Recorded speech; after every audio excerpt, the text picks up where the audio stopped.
Bike নিয়ে জয় Shriram slogan দিতে দিতে কেউ যাচ্ছেন না, এটা আগে হয়নি।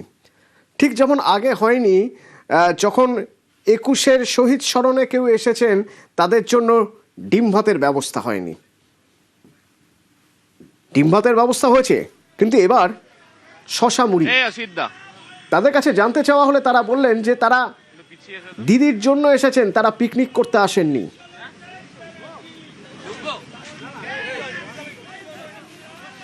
আমরা প্রত্যেকবারেই আসি, হয়তো কিছু পার্টি ভিত্তিকভাবে খাওয়ার আয়োজন রাখে, আমরা খাই, কিন্তু আমরা পিকনিক করতে আসি না।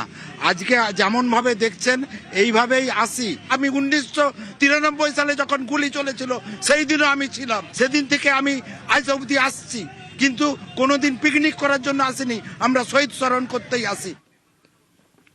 তবে ডিম ভাত কি হয়নি না? কোথাও কোথাও হয়েছে। শিবির তো অনেক, কোনো এক শিবিরে হয়েছে। নব তৃণমূল কিন্তু তাদের জন্য যারা এসেছেন, তাদের মিছিলে যারা মানে তাদের শহীদ স্মরণ সভায় যারা আসবেন, তাদের জন্য ডিম ভাতের ব্যবস্থা রেখেছিল। ক্ষুদিরাম অনুশীলন কেন্দ্রের ব্যবস্থা তো রাখা হয়েছিল প্রায় 1000 জনের মতো। মেরে কেটে বোধহয় 200-250 জন এসেছিলেন, তাই কেউ কেউ চাইলে ডাবল কেন 3-4টে ডিমও খেতে পেরেছেন ভাতের সঙ্গে।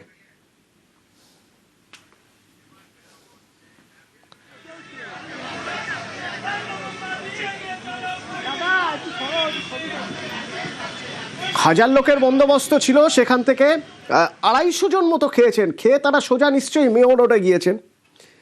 তো মেয়র রোডের ছবিটা একবার দেখা যাক। সান্নিক আছেন আমার সঙ্গে।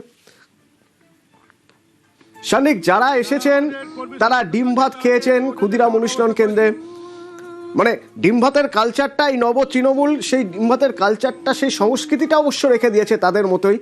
আর একটা বিষয় একটু জানার রয়েছে যে শহীদরা এসেছে, মানে শহীদের পরিবারেরা এসেছেন, শহীদের পরিবারের মানুষ তারা এসেছেন। যদিও শুরু থেকেই দাবি করছিলেন এরা যে শহীদের পরিবার তাদের সঙ্গেই আছেন, তাদের কাছেই আছেন, তারা আসবেন, মঞ্চে থাকবেন। আমি মঞ্চে দেখতে পাচ্ছি অনেককেই, আর যাদেরকে দেখছি সান্নিক, ঠিক 1 বছর আগে তাদের আমরা মূল মঞ্চে বা মূল মঞ্চের আশপাশে মমতা বন্দ্যোপাধ্যায়ের সঙ্গে থাকতে দেখেছি। আজ অবশ্য তারা অন্য মঞ্চে, কিন্তু শহীদের পরিবাররা সান্নিক তারা এসেছেন। দেখো, এখনো পর্যন্ত শহীদ পরিবারের মধ্যে 4 জন শহীদের পরিবার এই মঞ্চে পৌঁছেছেন। এই মঞ্চ থেকে তাদেরকে সম্মানিত করা হলো, তাদের বাড়ির যাদের যে প্রিয়জন, যাদের মৃত্যু 1993 সালে হয়েছিল, তাদের উদ্দেশ্যে শ্রদ্ধা জ্ঞাপন করা হলো। তবে যে ছবিটা আমরা দেখতে পাচ্ছি, যে মঞ্চের ছবি, যে মঞ্চে তুমি যেমনটা বলছিলে যে গত বছর পর্যন্ত যারা মঞ্চ আলোকিত করে থাকতেন প্রায় বলা যায়, তাদেরকেই আজকে আমরা দেখতে পাচ্ছি এই মঞ্চ থেকে আজকে তারা কিছুক্ষণের মধ্যেই বক্তব্য রাখবেন। সেই নেতৃত্ব আজকে একসাথে এই মঞ্চে বসে রয়েছে। অবশ্যই মমতা ব্যানার্জি ছাড়া বাকি যে তৃণমূল কংগ্রেস, সেই তৃণমূল কংগ্রেস আজকে এখানে বসে তারা তাদের কর্মী সমর্থকদের উদ্দেশ্যে আজকে বার্তা রাখবেন। শহীদ পরিবারদের আজকে এখানে ডাকা হয়েছে, শহীদ পরিবার এখানে থাকবেন, তারা জানিয়েছিলেন। রীতিমতো এখনো পর্যন্ত আমরা দেখতে পাচ্ছি 4 জন শহীদের পরিবার তারা এখানে এসে পৌঁছেছেন, তাদের উদ্দেশ্যে শ্রদ্ধা জ্ঞাপন করা হলো। এবং পাশাপাশি এখান থেকে এই গোটা অনুষ্ঠান মূলত শহীদদের উদ্দেশ্যে শ্রদ্ধা জ্ঞাপনের জন্যই করা এই অনুষ্ঠান। কোনো সেলিব্রিটি বা কোনো গান এই জাতীয় কিছু ব্যাপার এখানে থাকবে না, তেমনটাই দাবি করছিলেন এখানকার আয়োজকরা।